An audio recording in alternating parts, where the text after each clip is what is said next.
Welcome to the Monster Mindset Podcast, and just sitting here today with Tony Evans. You can find him on Instagram at Tony Evans Crypto.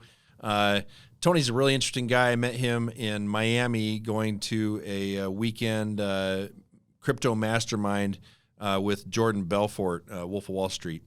And that was a great networking event. Tony is the person I have stayed easily in the closest contact with since then.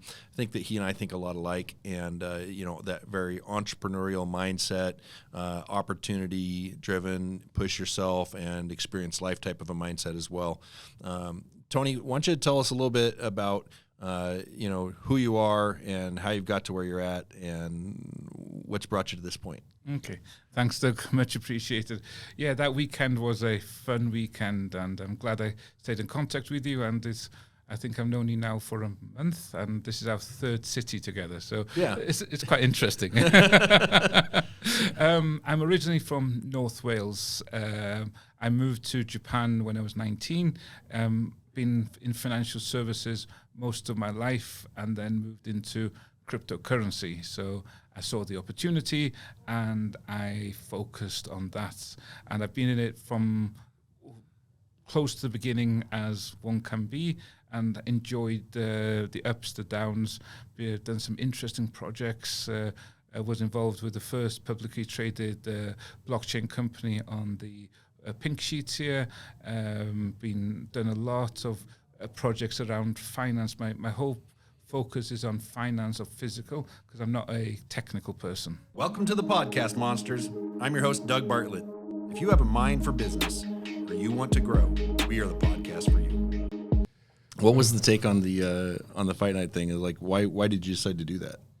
It was for charity. Just for a charity fundraiser, just because you wanted to? But also I wanted more clients. So the idea was we got our clients to invite to get their clients to come along. So half the event, we basically we gave tickets to our clients, but the only condition was they had to bring a client, a potential client with them. Okay. So that's was the whole idea for it. Yeah. So we actually created the whole thing behind it, and then we got all the clients. We basically made more money with referrals than anything else. So, what business were you promoting at that time or trying to get clients for? Financial advice. Financial advice. Yeah. Okay. Is that business still active, or is I took it from old financial advice like pensions, IRAs and stuff like that, and I moved it into crypto financial advice. Mm-hmm. So that was the basis of FGC Group. But at the moment, I have to move it outside of Japan because the tax in Japan now has gone crazy. Oh, what's the income tax, or just taxes for each transaction, or what? Oh, each transaction. So last year, people that had Bitcoin at the beginning of the year, started out at just above 20 grand. Okay, it went up to 60, so they have to pay at 60. What do you mean they have to pay at 60? I'm not following you. Okay. In Japan, the new rules state you have to pay tax every year on every transaction, even if you don't sell. Right. So if you had 100 grand at the beginning, mm-hmm. it went up to 60, so it trebled. So you then have 300,000. Mm-hmm. You'd have to pay 50% of that transaction. So you'd have to pay $100,000 in tax. But at the end of the year, it went down to, it was about 40,000. It ended the year around 40,000. So you'd have to pay out 100,000, okay, and you would lose half your portfolio just to pay the tax. That's crazy. Yes, it's. Do you think that's going to happen like in the States and around the world, where they're just going to get really, really heavy on crypto taxes, or what do you think the future of that is? No, I don't think so, because there's a huge thing now that you can actually buy crypto through the Roth IRAs. You can put 10% of your portfolio into crypto. And so it's tax-free in the United States, essentially. Yes. It's pre-tax. It is. It's a way how you hold the assets more than anything else. Countries that are more financially inclined, okay, the US, the UK, Hong Kong, Singapore, it's a financial center. Okay, this is what they're known for. So I think they'll adapt to it, but there's too much money for them to ignore it. To tell you the truth. Yeah, I don't think they can ignore it. I think that they're, all going to be creatively trying to figure out ways to tax it. But I'm just concerned about how to make it a profitable business if it is being taxed at such a rate. Because I think one of the early attractions is, you're kind of operating, under the wire. It is, but it's the simple, like in America, if you want to operate under the wire, you just set up an LLC out of Delaware, and then you do it through there. Yeah. Okay? It's not that hard. But London's already declared that it's going for it. It's already said we're going to issue the first NFT from a nation state. So I already know from my connections there, there's London's going hard on crypto now, and London wants to become the crypto capital. So London is always, if it can make money out of it, London wants it. What's the benefit? Why would they issue an NFT? What's their premise? Because then they can it's for corporates to invite corporates to come here. They can say, okay, do you want to work with a nation that is supporting crypto, that is issuing crypto itself, NFT, or do you want to go somewhere where regulation is a little bit uncertain? Right. Creating that environment. I mean, I see him being proactive on it, but it's. But I was just trying to tie in, how does the NFT play into a nation? It's a marketing point of view more than anything. Okay. But also, if you think about a nation always issues certain things as commemorative. If, like in America, you have the coins that is very, very valuable here. Right. Okay. In the UK, stamps is quite stamps and coins. Mm-hmm. But also this year is going to be the Platinum Jubilee of the Queen. So it works quite nicely into what is being issued. So the Royal Mint is going to issue certain coins out there and certain commemorative, and then they're going to have an NFT attached. Yes. So I don't know if they're going to do it for the Queen, but they want to do something a bit unusual. Yeah, it's they've always wanted to try and embed technology to make it relevant. Yeah, the space is changing so fast; it's insane. Actually. The space is evolving fast, but I think it's you and me have a very unusual perspective. Okay, you and me look at this every day on probably hours and hours basis. Okay, yeah, we can actually see the evolution of it. It's like anything. If you're a farmer and you look at the field every day, you can say this is evolving so fast every day. Right. Okay? But if you're a stander by, you just go, yeah, yeah, and that's the thing. It's just like you and me have this perspective. We are looking outside and inside simultaneously, so we can see the movement. And for people like us, it's a little bit overwhelming because we go, shit, it goes so fast. Yeah? Right. But how much of the world has got it now? It's about 0.6% of the world have NFTs. 6% of the world have cryptos. We're so early. Right. It's not even a question anymore. It's just more about, okay, I look at things and go, yes, this place is evolving so fast, but the general population haven't even caught up to 2 years ago technology yet. Right. So, no, that's true, because you talk to people all the time who are like, what's an NFT? They don't have even a concept of. They're like, why would people pay so much for this JPEG? Yeah. And they don't understand, it's the membership, not the JPEG so much. I mean, there's certain circumstances where it is, Beeple, for example. Yes, Takashi Murakami, right. All these individuals. But I think that's the part. It's like, why do people pay so much to go to a golf course or a members club? Country club, yeah. Yes, it's you do it because you want to be part. It's the network. It's the old analogy. Your network is your net worth. And it is true. It is so true. So yeah. And speaking of the network, that was actually one of the things I felt like was the most valuable about going to that Jordan Belfort weekend in Miami. And that's kind of what I was looking for, I think, also going in. What took you down there? What was the main driver for you to get down there? Network. Yeah. With Jordan or just with the group? With the group. Yeah. I know Jordan from before he was crypto friendly. So you knew him? You actually knew him or knew of him? No, I actually knew. I spent a weekend with him in LA. Oh, at another mastermind or something? It was I can't remember exactly, but it was an interesting weekend. But there was only 2 of us or something there at that time. Oh, so it was a nice weekend, and it was different. But he changed his whole attitude towards crypto. I can tell you that much. Yeah, for sure.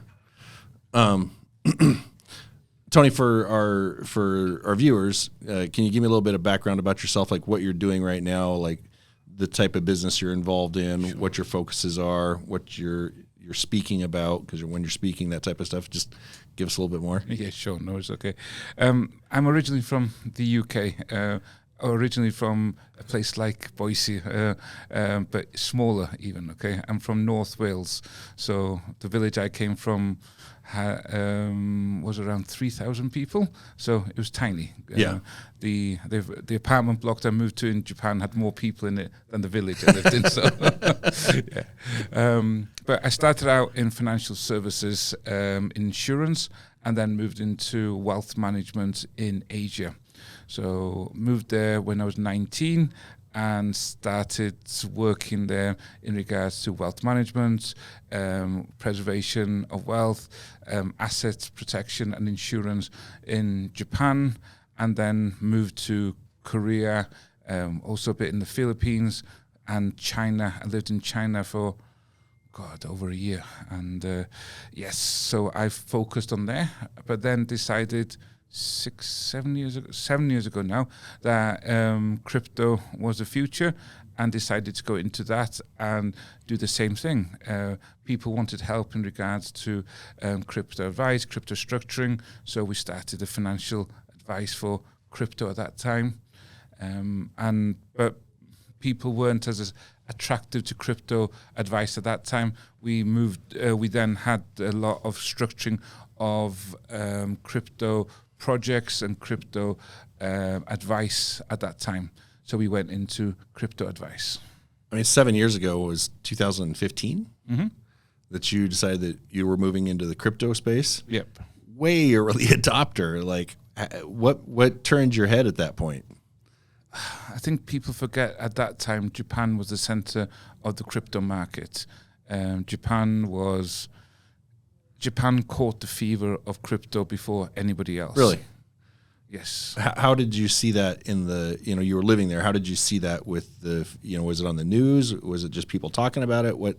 It was, it was on the news, but also there was a lot of people talking about it. Okay. I know Roger Ver when he was pitching Bitcoin and Bitcoin Cash, okay, in a small bar in Roppongi. Okay. I remember when he was doing this. I remember how he came and he built up his empire from it. Okay, so I remember this. I remember lots of stories about how crypto was changing the world, the opportunity, but also how the Japanese were going into it big time. And are they? I mean, they're taxing the crap out of it. Is the public still? Is it a heavier use in Japan than in other countries? It's actually legal in Japan. That's the part.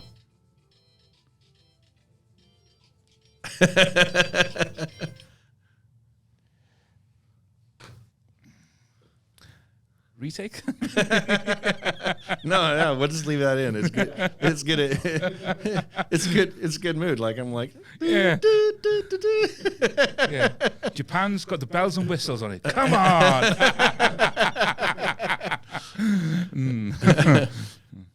So it's legal in Japan for what? You didn't finish the sentence. Okay. So Japan has legalized cryptocurrency before any other nation. Okay, from 2017, they made it legal in regards to transactions and in regards to regulations. Okay. So many people forget that Japan and China have a love-hate relationship. Yeah. Okay? What I mean is they love to hate each other. So, okay. But when China banned it, I can't remember which time it was. Right. Japan started the legal side of saying, okay, we're going to put the regulations into place and everything else. So Japan started to put the regulation into place. Then Japan's now started putting the taxation into place as well. So I see. Yeah, it's a tricky one to tax other than just by requiring reporting because it's, blockchain, right? And they don't have any, if you're dealing with standard coins, Bitcoin, Ethereum, something like that, then it's going to be hard for them to tax unless the people choose to report it, right? Actually, it's not, because in Japan, the institutions have to report to all the individuals that hold accounts with them. Okay. Okay. So anytime you're doing a transaction through a site, yeah, you're required to report. It is. If you're going through a site that is regulated in Japan. So, for instance, like you can't use Binance there. Now it's very hard to use Binance in Japan. Coinbase, you have to go through the Japan Coinbase to go into the site. So they're very, very particular in the way that they're structuring stuff these days. I see. So, yes, there are many other ways of doing it, but there's structures you can put into place to trying to reduce it and trying to put it more efficient, but you have to be very careful because a lot of the sites that pop up aren't regulated. And if you look at the hacking situation, how many people have been phished and just lost so much, right? Yep. It's scary. So it has to be a balance more than anything else. Yeah. Yeah, it's like the phishing scams are constant. My son actually lost half an Ethereum out of a small wallet that Ouch. he had at some point because of a phishing scam. Mm-hmm. So it definitely does happen. So I'm glad it didn't happen on my ledger. Exactly. So but the thing is, okay, you are already so far ahead of majority of the people having ledgers and everything like that. You understand what the problem is, and you found a solution to it. Yeah. And that's the nice thing about this industry. For every problem, there's a solution. Well, I believe that about anything in the world. It's a solution can be found. Yeah, there's no problems. There's opportunities. Exactly. It's how you view it. Yeah. And I learned this very, very young with water. If you ask people about water, majority of the people go, water's good for you. And I go, really? So if I held your head in the water for 10 minutes, is it good for you or bad for you? It's all how you view things. And there's always three sides to every story. There's your side, there's the other person's side, and then there's truth. Right. So and I always try and use that in my analogy and the way I think. Yeah. What do you... for somebody that's just getting into the space of NFTs and crypto, what would you tell them to do, like early on? Just what should they learn or what should they know to, make good choices? Well, firstly, they need to understand the basic blocks of cryptocurrency. They need to understand what blockchain is, what cryptocurrency is. That is a big, big part of it. Okay, because you can jump into NFT straight away and it's great, but NFT is a byproduct of crypto and blockchain. Right. So I would always say you have to have a foundation of understanding what this is, understanding blockchain, crypto, then the understanding how smart contracts, just the general view of it. Very, very, very simple. Right.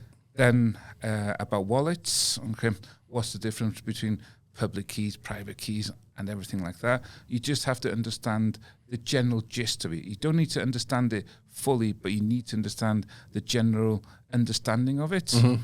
And then after that, you can then move on to the NFTs and stuff like that. Because as you said, you can lose millions and millions of dollars like that. Yeah. I've done it myself. Okay, I've lost a lot of money myself by phishing scams or hacking scams or wallets getting stolen or codes getting broken. So right, it's not a nice feeling. Right. Yeah. No. It's a terrible feeling. Sickening. If you were, what's the easiest explanation of the blockchain that you've ever heard? Reply all email. The what? Reply all email. Okay. Explain. Okay. You get an email and there's 100 people into it. Uh-huh. Okay. Think of that as the blockchain. Okay. A blockchain will send information out to every individual with every transaction. So just like reply all email, every transaction or every conversation, everybody gets the information. Right. Constantly. Right. So all that information is then stored on everybody's computer. Yeah. Individually. Mm-hmm. Okay. So if number 27 says, okay, I want to do this transaction, he will then send an email out to everybody in the group saying, guys, I want to do this transaction. Right. If 51 of those individuals say yes, then that transaction is approved, and then that transaction is then added to the chain. Yeah. That is how I viewed it. Okay, this is my own explanation. Okay. That's a good one. And I'm not a technical person, but everybody understands what reply all is. Yeah. Okay. So if you put it into that analogy of, okay, everybody gets the information, everybody can talk about it, then you can take it a little bit more technical if you want to explain it to people. Right. So. And when you're dealing with a transaction, if everybody knows that at some point, Joe gave Tom, an item for a set amount of money. Yes. Everybody knows that Tom now owns it. Yes, exactly. And so when he goes to sell it again, if somebody else says, no, I have this thing, everybody knows that actually Tom owns it. Exactly. So they're saying, hey, you're full of crap. Mm-hmm. You don't actually own that. That's a fake. Exactly. Yeah. It's the community. And just like reply all email, the information that's on this email gets bigger and bigger. So, and it's one of the situations with the Bitcoin, for instance, at the moment, because there's so much information on the blockchain, the transactions are taking longer to go through. Just like an email, if you've got megabyte and megabyte and megabyte of data that has to be processed every single time, it takes a long time to go through. So yeah. Yep. It's that kind of analogy that I thought it's much simpler to go through than trying to explain blockchain in the technical terms. So no, that's a good simple explanation. I think that would help a lot of people, get a fundamental understanding that it's a network of computers that are validating transactions simultaneously. Mm-hmm. Yep, kind of like at the reply all makes yes. sense. You were speaking in Miami at the Bitcoin conference? Or? Yes, I was speaking in many conferences in Miami. So it was a interesting time in Miami. Miami, it's my third time in Miami this year, and it's only in April. It's quite crazy. But I was talking about the NFTs, and I was talking about KISS. Okay, so two different parts of it.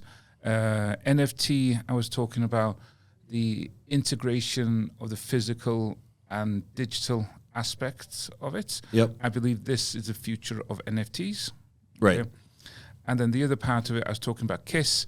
KISS is keep it simple, stupid, but also knowledge in the simplest spec about investing. And talking about how little of the world that's already investing into cryptocurrency and the opportunity is still there. We're not even at Google yet. Okay, the whole industry is not even the size of Google. So when you look at it, okay, I'll send you a slide afterwards so you can show your viewers the different things. But I'll show you the size of the real estate market. Okay, right. The gold market. Okay, you're talking about 120 trillion. Okay, gold market, equity market, and everything. And right at the bottom, you have crypto. And people still say they're too late to it. So this is the part I was talking about, investing, and we still got time to go through it. So those were the two things I was looking at. I was explaining about how if you want to invest in this and how you want to get people involved, you need to keep it simple. And the other side was about NFTs and how to integrate NFTs into physical projects and physical items. Yeah, and you're currently doing that with a winery. Tell us about the winery. Yes, I love wine, okay, and I love NFT, and I thought, okay, let's integrate these things together. So I decided to go and put a purchase for a winery and then see the whole field of wine, like where they produce the wine, and that is the NFTs. Okay, so the NFT is linked to the production of wine off that winery. So if you hold the NFT, you can either receive the wine because you're the owner of it, or if you don't want it, you can assign it back to the chateau, okay, and you'll get the income from it.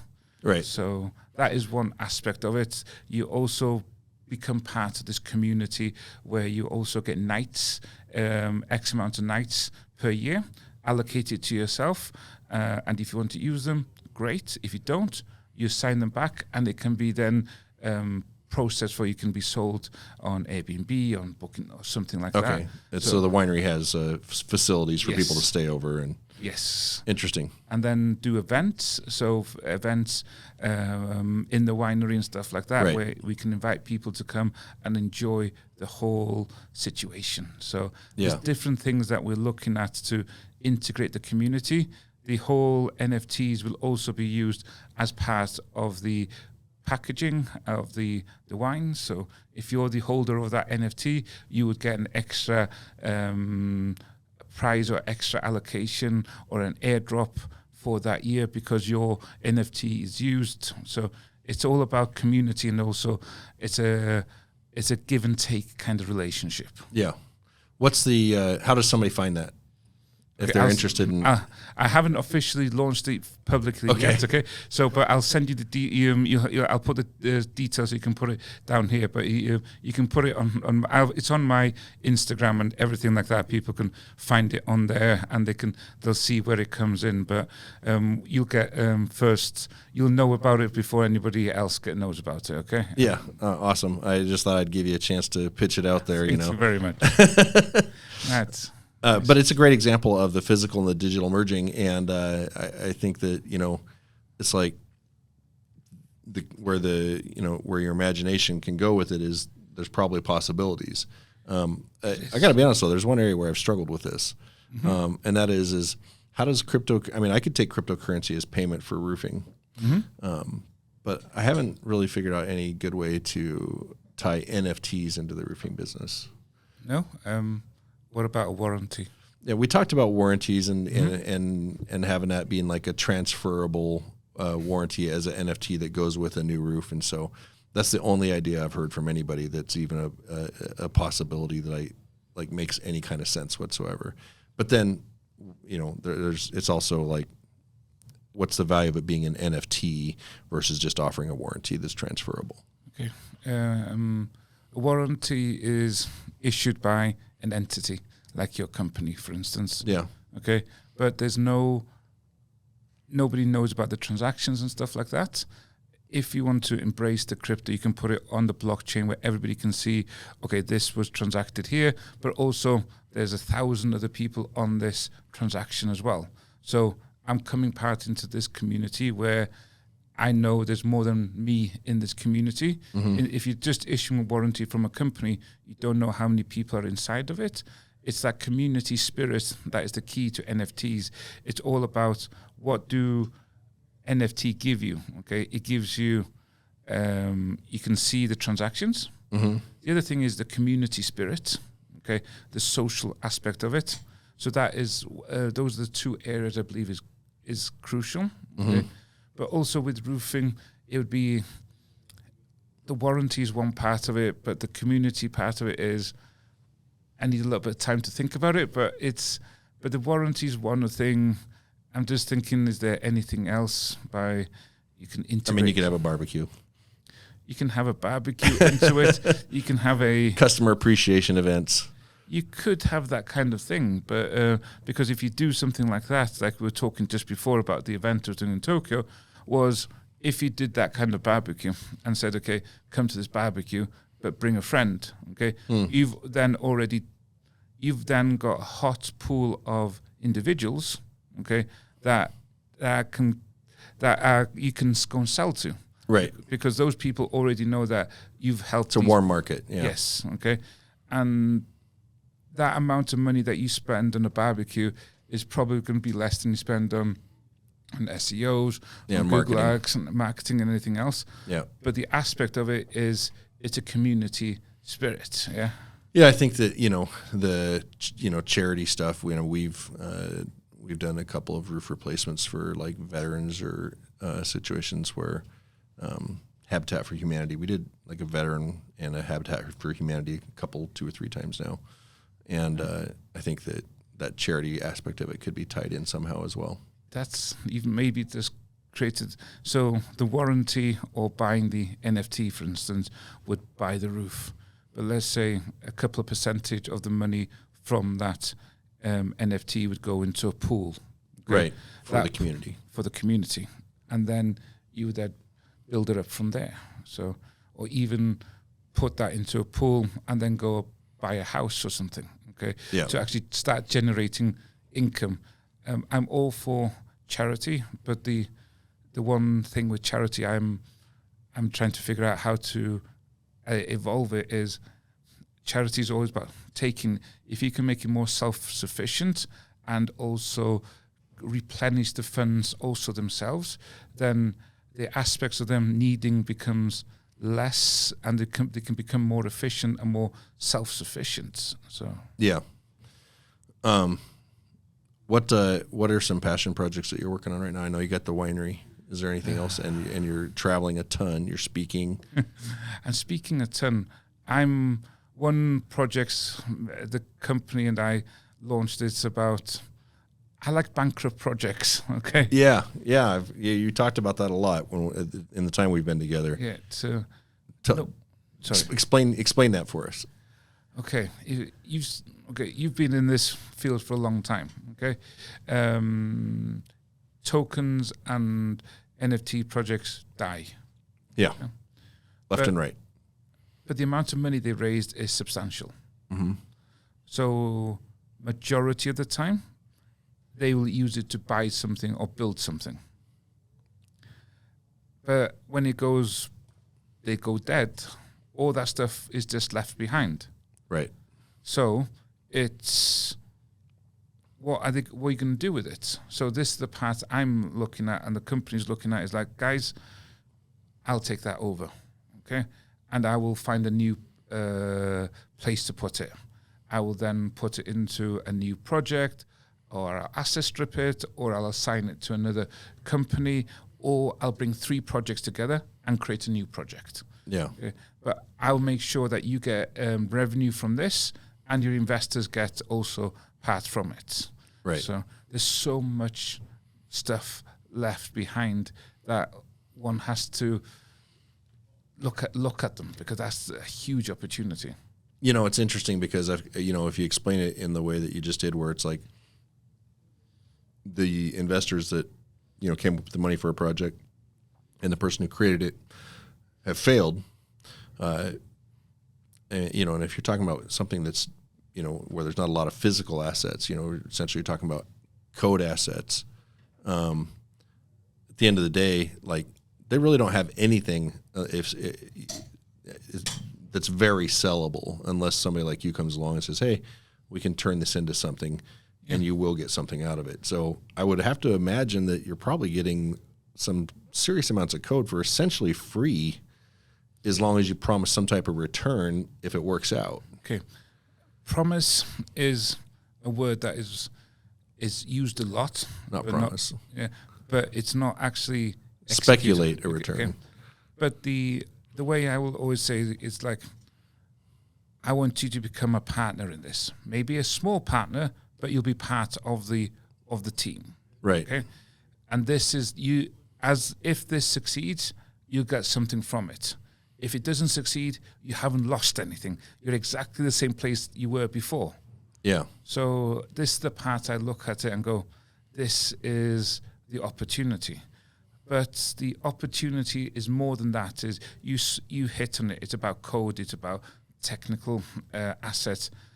The one thing that you and I have, and your viewers have, and everybody has, is if we wake up every morning, okay, we have 86,400 seconds in a day. We've got 24 hours in a day. Mm-hmm. That's the only thing that is the same for every single individual in the world. We have 24 hours in a day. Right. So it's the same thing with business. So businesses, new projects and stuff like that, we're going to be building this for 3 months and we're going to be launching it. If I can go and find some of these projects here that is 50% of what you want, I've already saved you 6 weeks. Right. 6 weeks. You're already 6 weeks ahead. Okay. Yeah. Money's one aspect, but giving you time, that is valuable, because you said it at the beginning of your podcast is this market is changing so fast. Right. So if you can actually accelerate that curve. Yes. Yeah. You've already got it. And that's the exciting part for me. For me, okay, don't ask me about technology. Don't ask me about I got no idea about the technology. I've got aspects of it. I understand how it works, but I don't understand how the coding works and stuff like that, because I'm not a technology person. Yeah. But knowing the space that you're in and with the winery that you're working on and the code that you have, and at least understanding the concepts of it, kind of goes back to the conversation we had last night. A lot of what you're doing with your winery NFT could apply to a real estate NFT. Yes.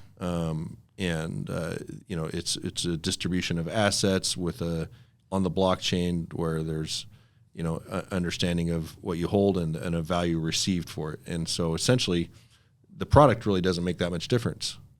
It's just about whether or not you can, put it together with an asset that's going to generate some type of return, whether that's wine or money or whatever it is. It's all about making the digital to physical. A lot of these concepts is all, and blockchain and crypto is all about technical, or it's all about some kind of code or marketing or some kind of magic technology. For people, the normal people, we're into physical. We're into feeling stuff and understanding it. Right. So if we can bring the two aspects together, okay, and all you see is certain things, then it makes it easier for you to understand, and it's easier for you to enter this market. Because if you know you have this for this, okay, I understand that. Okay, but you don't have to wait to see if a technology comes up in 6 months or a year. It's something where you understand the physical is there, the digital is there, and this is how it works, kind of thing. It's trying to make it simpler for people to understand. Yeah. I kind of see, in a lot of ways what you're doing is you're creating an incubator. Mm-hmm. And that makes a lot of sense. It's something that actually my team and I have talked about is like, could we become a blockchain or NFT incubator? Because there's no shortage of ideas. Like there's absolutely no shortage of ideas. It's just whether or not you can put together the right team to execute on it well. Yeah, and I think that's when we started talking, and we saw a lot of ability to collaborate together and work together in this field. I also look at it from the other side, okay, is everybody has ideas for crypto, okay? Then you have the incubator, but then you have to have, I believe this crucial part on this side, okay, is going to people that have already got the customers, okay, already got the supporters, going to businesses and say, guys, okay, you've heard about NFT, would you like to be inside of it? Yes. But I know you don't understand it, but here's a proposition. We will do this for you, but we need you to do this, this, and this.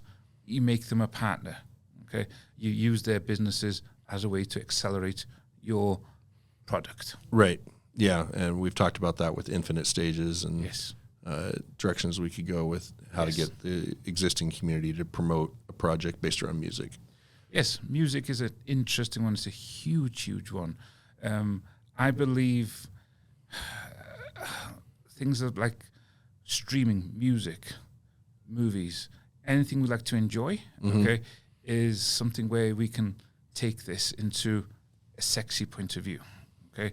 So because it's sexy, it's interesting. It's something where I can listen to music, I can do this, and what we talked about last night about the music project, it's interesting because it's close to what we know now, but we add the digital part to it. So, but the part is, okay, this is a great idea and everything like that, but we need it to be fed with artists, we also need to be fed by community, and we need to get energy. And if you don't have that already placed into the system, then it's going to cost a lot of money to market and put that together. You know, I just had an epiphany about the music space that I don't want to share on this podcast right now, but we need to talk about after this. Sure. Let's go like this. It could reform the space, but that's one of those kind of aha or duh or something moments where it's like, oh my God, why didn't I think of this before? This makes sense. But as I said, there's three aspects to everything. Yeah. There's what you've seen all your life and been told all your life. Okay. Then there's when other people see things, and then the truth. Nobody will ever find the truth, because that's always a viewpoint of somebody else. The truth will always be pure. It will never be touched. Yeah. So as you see things from different angles, that's the aha moment you get. Yeah, and I think that's the thing, is that you have these conversations and Yes. you have different interactions, and it's one thing I actually do intentionally, and something that I would advise anybody to do is be intentional about how you feed your brain. So, lots of people are like, oh, read books or whatever, but have conversations with people that are outside your normal box. Yep. and bounce ideas off of them, and that have different viewpoints than yours. I also subscribe to a magazine app, and I don't in depth read any of the magazines, maybe other than one or two. But I do every month go through about 15 or 20 different magazines just very briefly and just pull the highlights. Yep. Because it sparks ideas in my brain, and I think that bringing different pieces of things together is very interesting space. I agree with you. There's a great quote about your thoughts becomes your actions action becomes and this is what you create your reality. So your thoughts is where everything comes to, but you also have to do actions on it. Everybody there's an entrepreneur and there's a wantrepreneur. Yeah. An entrepreneur will actually have an idea and do something with it. They might succeed, they might fail. Yeah. A wantrepreneur is somebody who says, I want to do this, I want to do that, but doesn't do anything. Right. But I agree in what you just said about is what you feed into your mind is what makes you who you are. So that's why I'm very, very selective on which TV shows I watch. Because if you're watching a lot of drama in TV, this is what you get in your life, because this is what you see. Right. So it's very, very important what you put into your mind, because what you get out is what you get you put in. So Yeah, garbage in, garbage out, the old programming term. It is. Geigo. It is so true, but it actually comes out much worse because it's added more intensity. Because it's this changes. Yeah, it goes through our weird human filter. Yes, but also it adds all the other stuff you have inside your brain to it. Yeah. What's your plan for the next 6 months, a year in this space? What direction are you headed? I'm focusing on the taking over the bankrupt projects, the failed projects, Mm-hmm. and reviving them. That is something I'm passionate about, and I'm very, I welcome anybody that has anything like that to come and talk to you, and we can do something together with it, because this is a huge space. Okay. The other part is the physical and digital NFT. This is what I am focused on this is the exciting part, because you get the physical and digital aspect together, it becomes interesting. So these are the two areas I'm focused on in great passions. Is there anything that at this point that you would want to share that is a failed project that you've acquired that you see a lot of hope for in the future by combining it with something else? Anything that There is certain ones, but it hasn't. There's one aspect that hasn't been signed off yet. Okay. But I'll share it on my Social. Instagram. But now I have to do Twitter.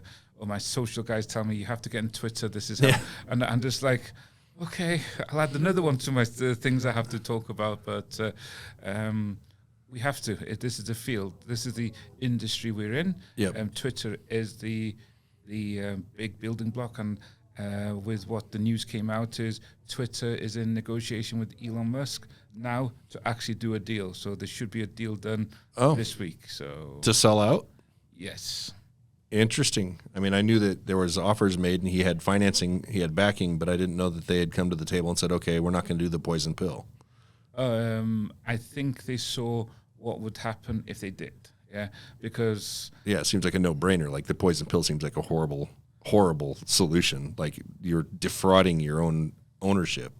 It's actually, a poison pill actually feeds into what Elon is actually saying, okay? So he's actually saying, I want to create a platform for communications and sharing and everything like that. Right. You actually want to create a platform where you control and you do this, and putting that poison pill aspect to it, okay, yeah, it's just not nice. It's just like, it's everything that's wrong with this whole system. Yes. Yeah, it's twisted. It's just straight twisted.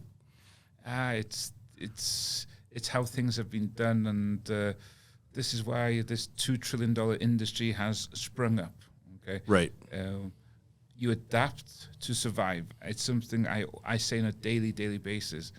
It's, if you don't adapt to survive, you will die.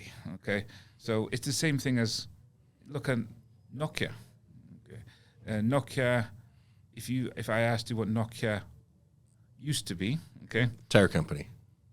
Used to be also before that logs, woods. That's right. Yeah. So it actually went from one to another, and now it's sold out to another company. Okay, but Nokia didn't adapt when it was a mobile phone company to the next phase. It just stayed where it was. Right. Okay, and it died. Yeah. Okay? Look at Apple. Okay, Apple is the largest company, publicly traded company on earth, but Apple had to have a bailout from Bill Gates. Okay. Yeah. If you look at it, Apple had to get a bailout by Bill Gates. If you look at the whole Apple scenario of how they failed and succeeded, okay, it's an interesting story. It is how an entrepreneur is, and it is the American dream. You succeed, you fail, and you keep on going. That's the opportunity there is. This is exactly the same thing we have in this industry. You have to adapt to survive, and Twitter's one of the great examples of it. Yeah. Well, I'm surprised that they're coming around, because I honestly didn't think they would. Well, if they wouldn't, okay, the amount of people that is using Twitter from the crypto space is large, and I mean substantial. Right. If they all moved to another platform, that would destroy the company. So either you appease your customers, right, or your customers will go elsewhere. Yeah. So. Yeah, no, I mean, I agree that it's the right thing to do. Like, they should definitely go that direction, but I thought they had their blinders on.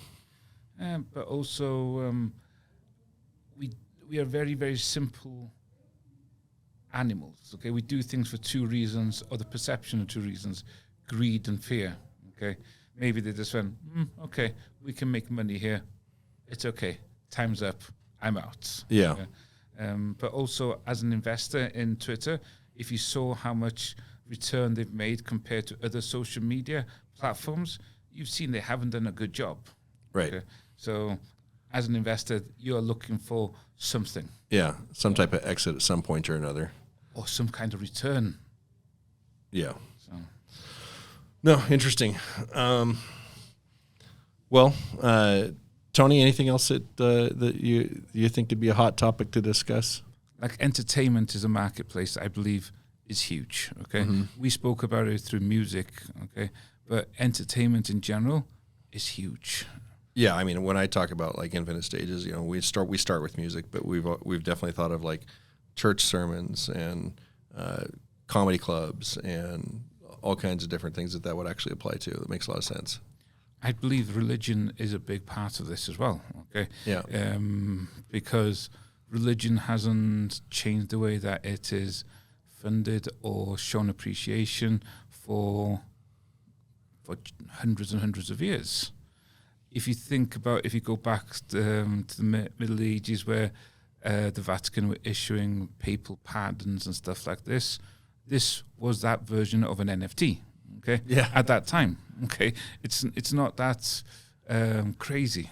Okay, Yeah. so even historical documents. Okay, if you owned a copy of the Declaration of Independence, okay, and you published X amount, it's that kind of way to doing it. Yeah, so there's so much stuff that you can do based on this that is interesting.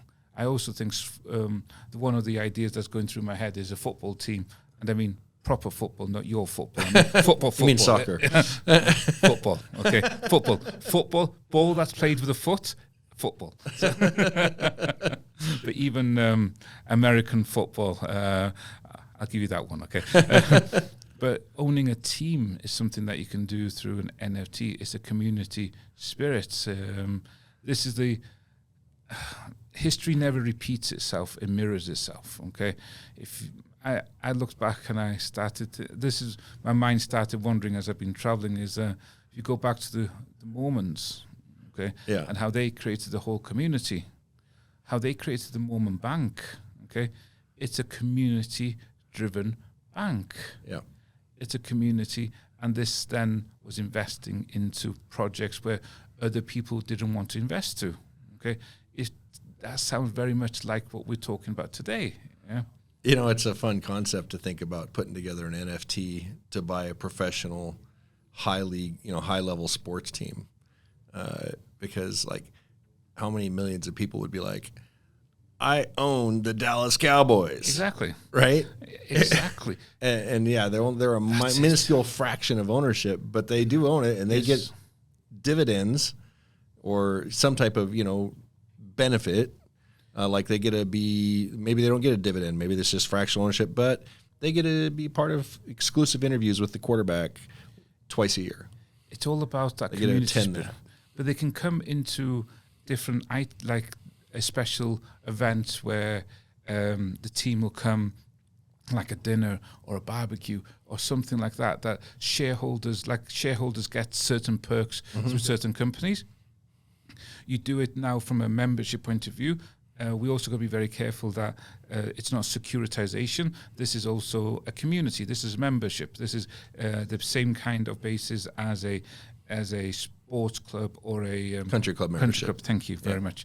That kind of community, you have to give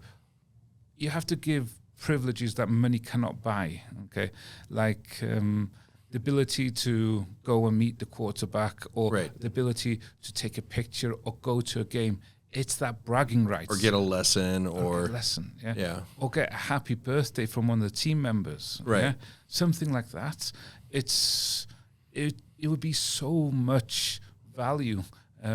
Money is just a unit to transact. Okay, people forget that money is just a way to exchange one thing for another thing. Yeah. So if you give somebody that memories, that history, something that can feel, they can touch, but where money cannot buy either. Okay, like that's the interesting part. It's like, if you think about it, when we flew to San Francisco, we flew there because we got invited, was in the box, and it was interesting. Yeah. Okay? Didn't understand the game at all. Okay. Yeah. But being in that community, in that kind of environment, was interesting because it was unique. Yeah. Yeah. You've never been to a baseball game before? We call it rounders. We play it at school, okay? It's totally different from our point of view. But I understood because I was looking at the people and how excited they were, and the people were talking and having fun. And it was just something, this is what teams are, football team. It's all about that, having a chat, enjoying time, sportsmanship. It's all that kind of thing. And that's the magic. It's like there's a lot of corporations that own football teams and stuff, like baseball teams, but if you bring the community back to it, it will support it. The community is what makes or breaks a company or a business or a sports team. That's what makes it. I mean, I now I'm like taking it to a whole nother level, and I'm thinking, you create an NFT that's going to issue a series of NFTs, and the series is going to be, each time a team comes for sale, we're going to buy it out. And eventually we're going to own the entire league. But the thing is, okay. And the community as NFT holders is actually getting the value out of that, and it's bringing the engagement of the community back into these sports that are losing steam right now. It is, because it's become too boring, okay? Yeah. And different sport teams used to have rivalry, okay? Proper rivalry, because the owners didn't like each other or something like that, okay? Right. Now it's a little bit too nice, okay? It's a little bit too... It's not sexy anymore, okay? It's too... Politically correct. Yes, don't get me started on that stuff, but but it's no energy. If you go to a game, it's usually the same thing over and over again. Yeah, I think that kind of camaraderie, that old kind of fashioned. One of the film I enjoy watching is Ferrari versus Ford. Yes, okay. But it's the same kind of thing. It's that the competition brought it out, and it was that rivalry. It was genuine rivalry that made them succeed. Right. So it's the same thing with a sports team. Okay, as a sports team rivalry will come together because of historical or just fun things, but it makes it fun. And having the community own it would drive this. I think that we've lost that in the United States, but I think I'm actually a soccer fan. I play, as you would call football. I haven't played in a couple of years now, but I played indoor soccer for several years, and I think about soccer leagues in Europe, and they have still, I think, that rivalry, that super passionate fan base. In fact, actually, I think it's more passionate. The fans are more passionate about soccer in the United States than they are about football and baseball and the NBA, that type of stuff. Because I went to a Seattle Sounders game a couple of years ago, and man, the ritualistic type of entry of the team and the chanting and is way more passionate than anything I've seen at any other sporting event. It is. It's exactly like the gladiators kind of approach, okay? The chanting, the marching of them in, okay? The showing them to the people, either singing and every team has its own songs. Yeah. And it's just that kind of, it's just being a child. It's like that inner innocence where you're just there just to let go. And that's the exciting part. So. Yeah, and I think that we've commercialized everything so much in America that we've lost that energy that you're talking about. Yes. It's interesting. I was watching a documentary called Bloomberg's, they look at different entrepreneurs, and I was watching one about Mark Cuban, okay, when he bought the Dallas Cowboys, Mavericks. Mavericks, thank you.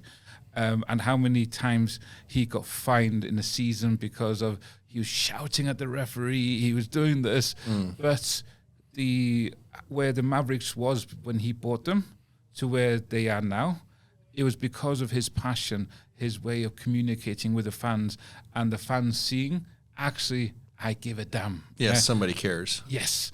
And because of that, occupancy went up 30%, and they are where they are now because of him. Yeah. Right. And that was the thing, is like when they won the first championship or something, it broke out, thank you, Mark. And it was just like, whoa, yeah, this is what a team is supposed to be, okay?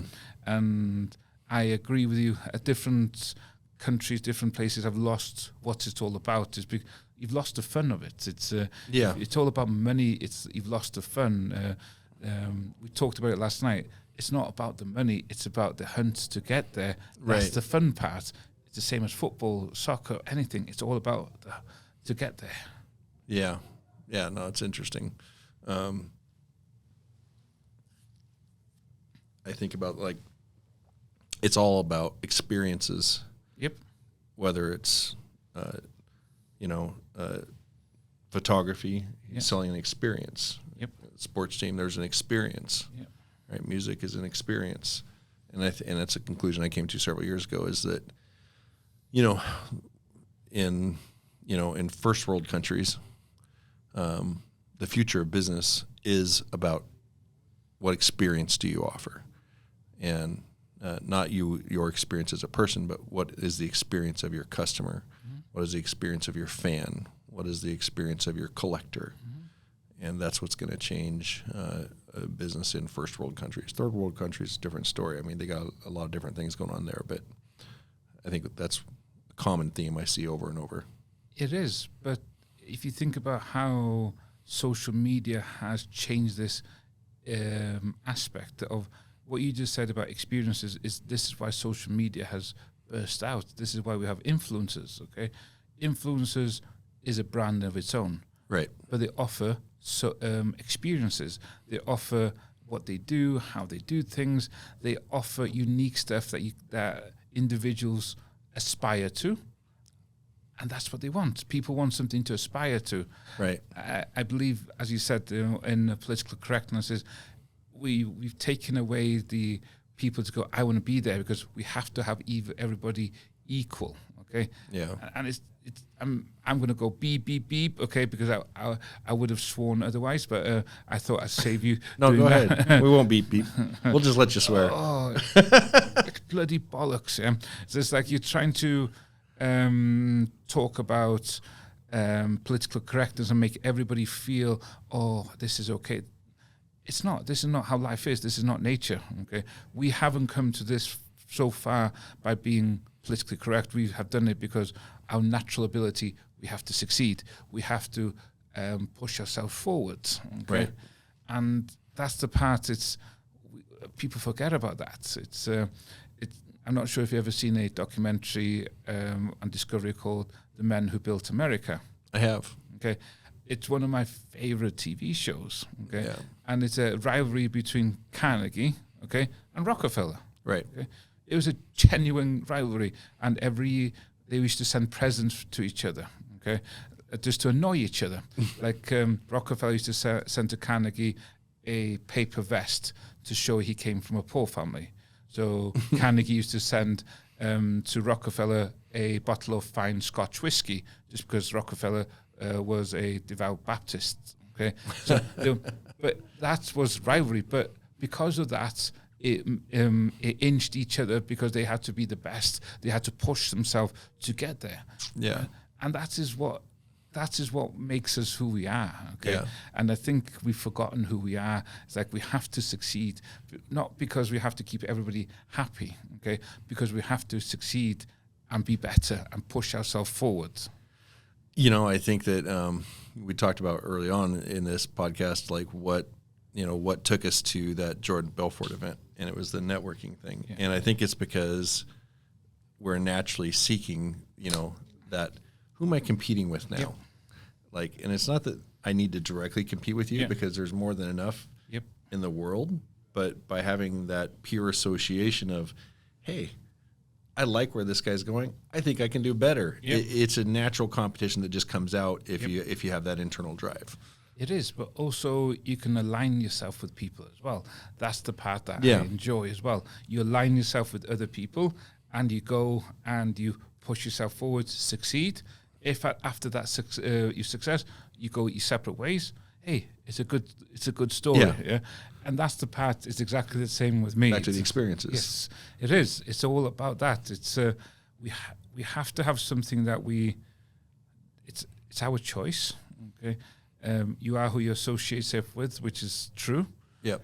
And everybody these days wants to be associated with successful people on social media, or they want to pretend to be successful. Mm-hmm. But it's if you actually know these people physically, it changes the whole. Yeah, it definitely changes the dynamic. There's no question. Yes. So. Yeah.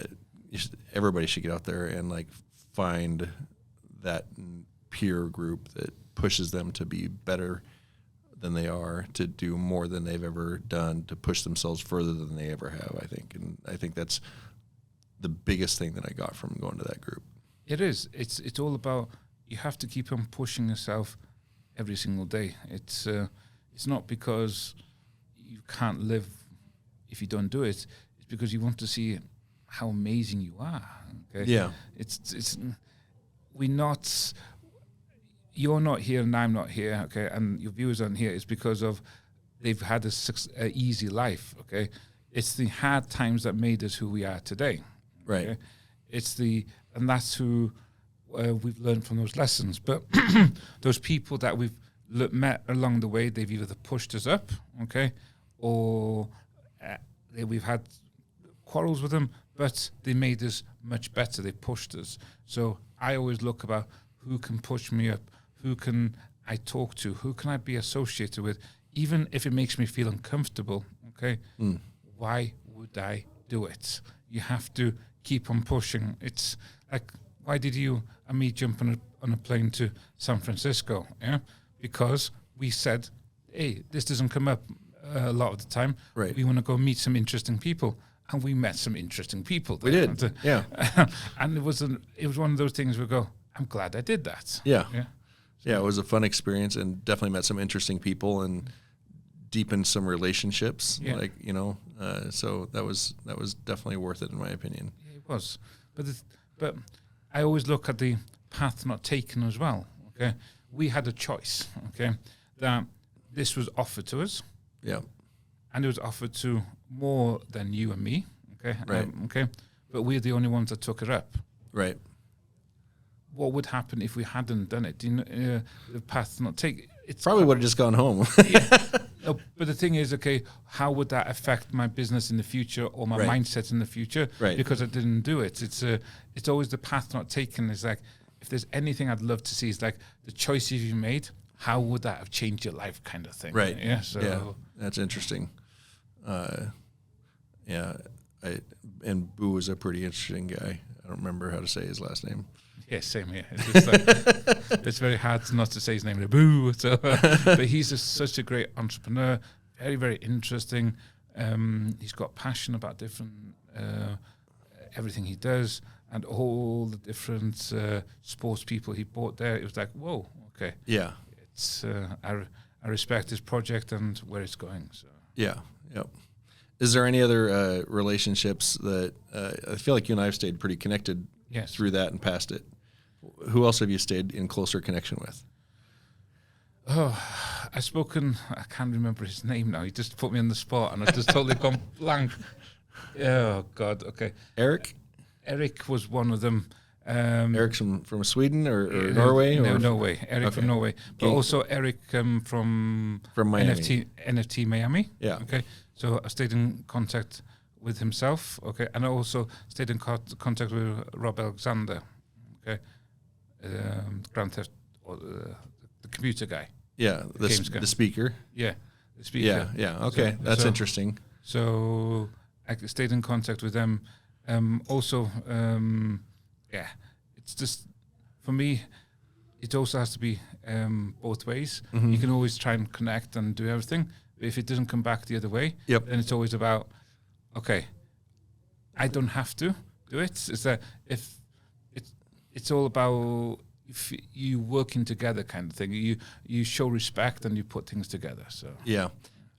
You and Robert got into some conversation about gamification and stuff, and then with Eric from Norway, right? Yeah. Svein is his actual name, right? Yes. Svein. Are you working on any gamification projects in the NFT and crypto space? I am actually. It's just I was in LA and I was talking to some guys there.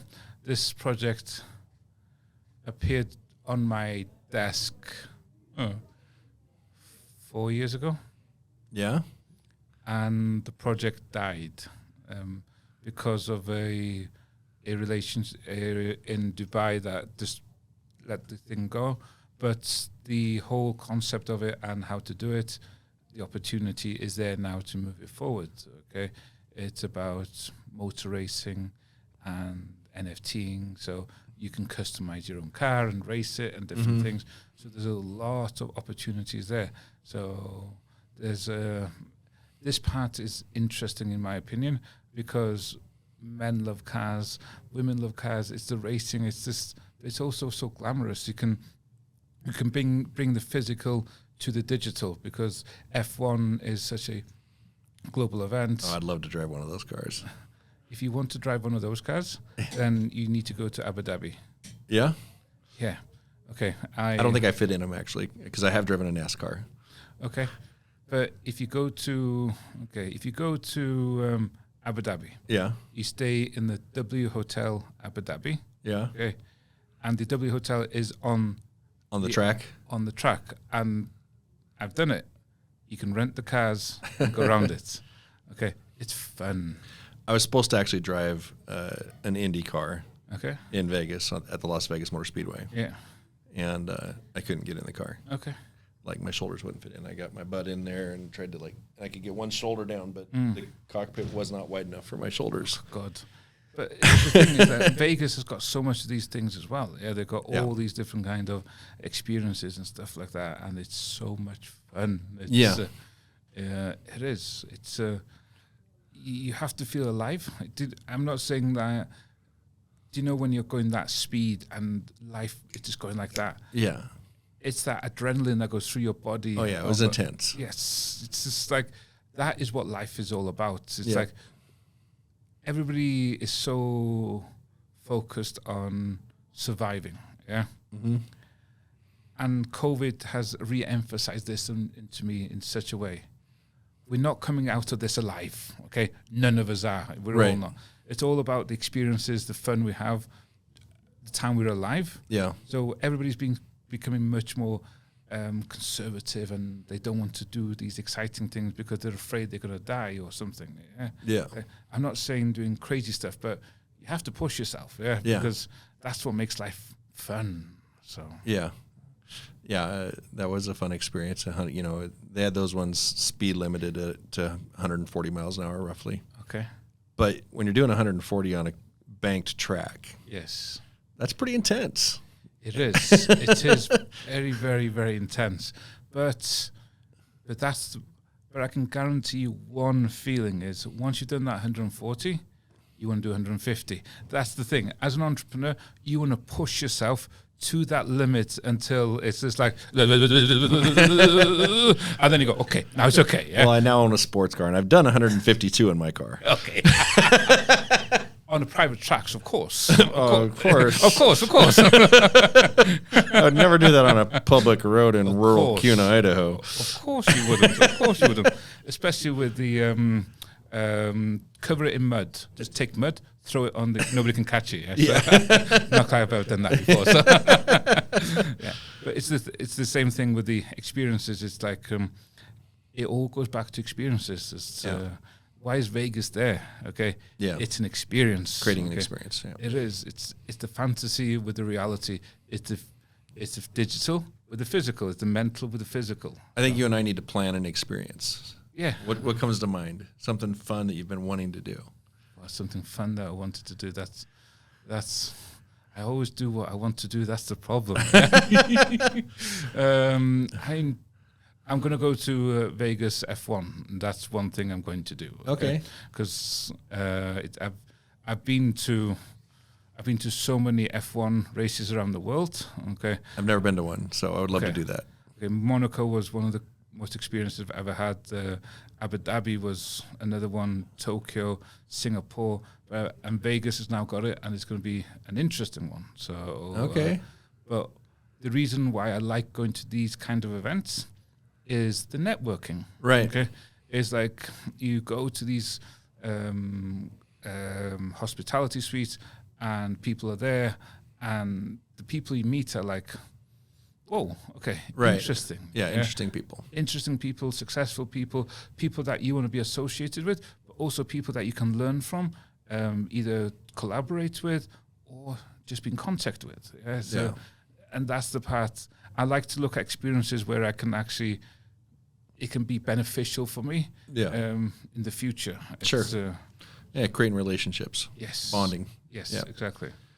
You can do that with an experience and you're winning all the way around. Exactly. It is. It's an investment then. It's even with the financial cost, you can actually say, this was an investment. Right. Okay.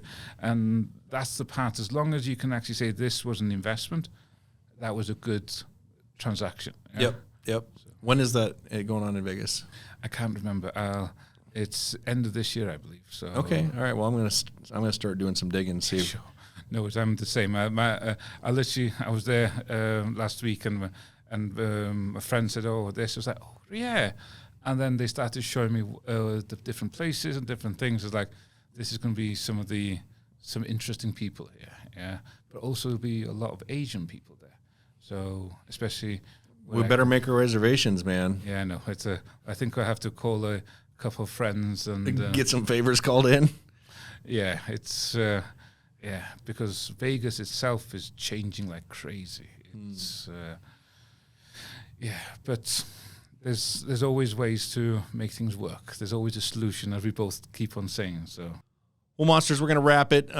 Tony, thank you for being here. I really appreciate it. And you made a special trip just to do this. And so I really appreciate that. I can't tell you how much I appreciate that.